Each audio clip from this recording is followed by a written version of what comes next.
The Washington Post over the weekend had an interesting article by Dana Milbank. It did two things. One, it buried an enormous hatchet in the back of Valerie Jarrett, David Axelrod, and Robert Gibbs, the inside advisors to the president. The second thing it did was, well, let's put it this way. It stroked Rahm Emanuel feverishly, okay? And when I read it, I was blown away by it because it seemed like it was such a hatchet job on those insiders and so obviously, brazenly in favor of Rahm Emanuel with inside information. Gee, I wonder how Dana Milbank got that inside information. That I thought, is Rahm Emanuel in trouble here? Because this is an act of desperation. To put out into the press, oh, I was right about everything. And if Obama had just listened to me, and I'll give you the quotes so you'll be able to tell it for yourself. So ironically, at the end of this article stroking Rahm Emanuel, I thought, man, he might be on his way out. Because this is nearly political suicide to put this in the papers. Because how's he going to work with all these guys that are inside Obama's inner circle when he just put, 18 daggers in their back? Now, of course, Dana Milbank says, oh, Rahm Emanuel, who's Rahm Emanuel? I don't know him. Oh, him leaking this stuff to me? No. I didn't consult with him on this article at all. No. I don't know what you're talking about. Okay, so let's go through the article and you make up your own mind, okay? He explains how Rahm Emanuel's in a bit of trouble. There's, people coming after him, etc. But he says, but sacking Emanuel is the last thing the president should do. Obama's first year fell apart in large part because he didn't follow his chief of staff's advice on crucial matters. Arguably, Emanuel is the only person keeping Obama from becoming Jimmy Carter. Okay. Now, if I'm Obama reading this, I'm thinking, really? Oh, I'm so dependent on Rahm Emanuel. Things are going to fall apart, and I'm going to be Jimmy Carter if it isn't for the legendary Rahm Emanuel. Now, I wouldn't take kindly to that. That's why this smells like desperation to me.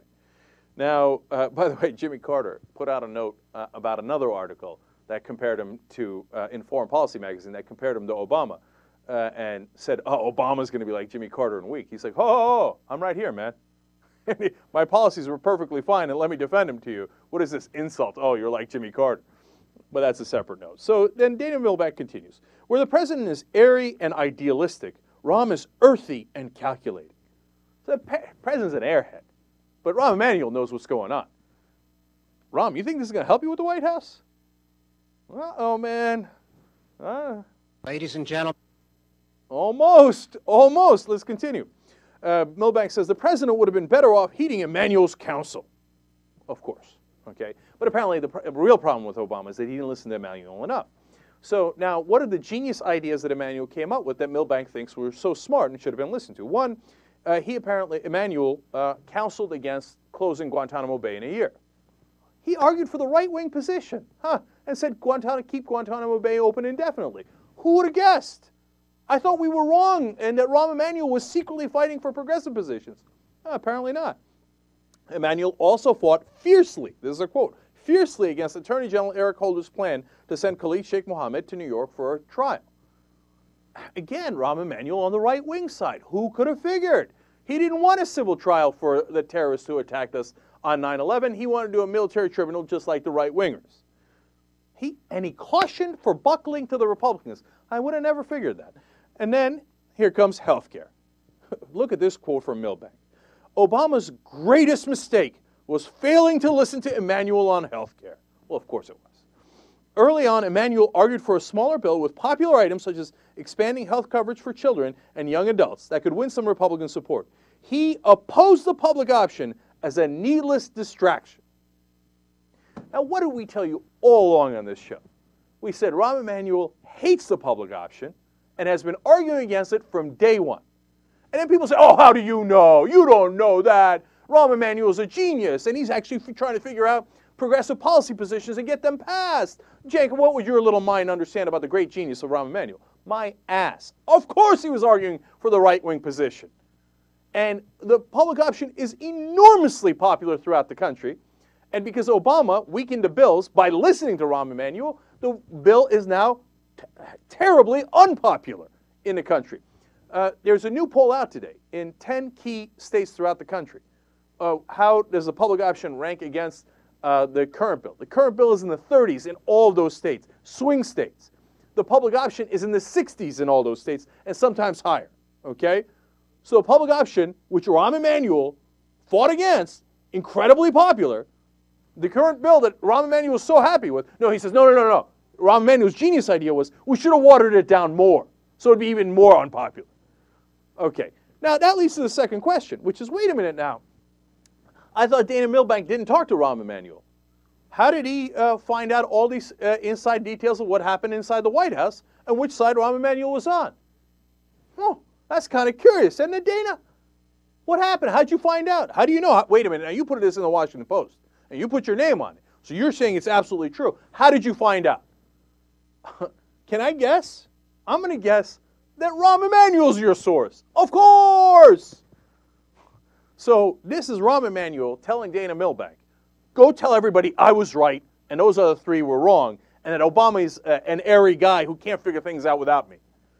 Genius politics, Rahm. You keep that going. That's the kind of politics that lost us Massachusetts, Virginia, New Jersey, etc.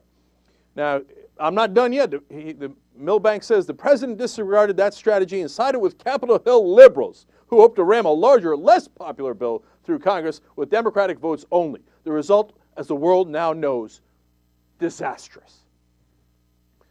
The reason it's disastrous is because you didn't put any of the popular items in it.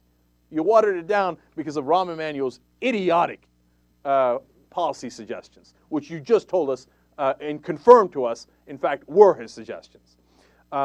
He then goes on to bury the hatchet in everybody else's back. He calls Valerie Jarrett's role a conspicuous failure. And then he says, oh, she brought in Desiree Rogers, who let the Salahis into the White House dinner, and that was a fiasco. That was all Jarrett's fault. And then here comes another devastating quote. Then there's Gibbs. It's hard to make the case that you're a post-partisan president when your on-camera spokesman is a hyper-partisan former campaign flag. You think attacking Gibbs and Jarrett like that is going to curry favor with the White House, with Obama?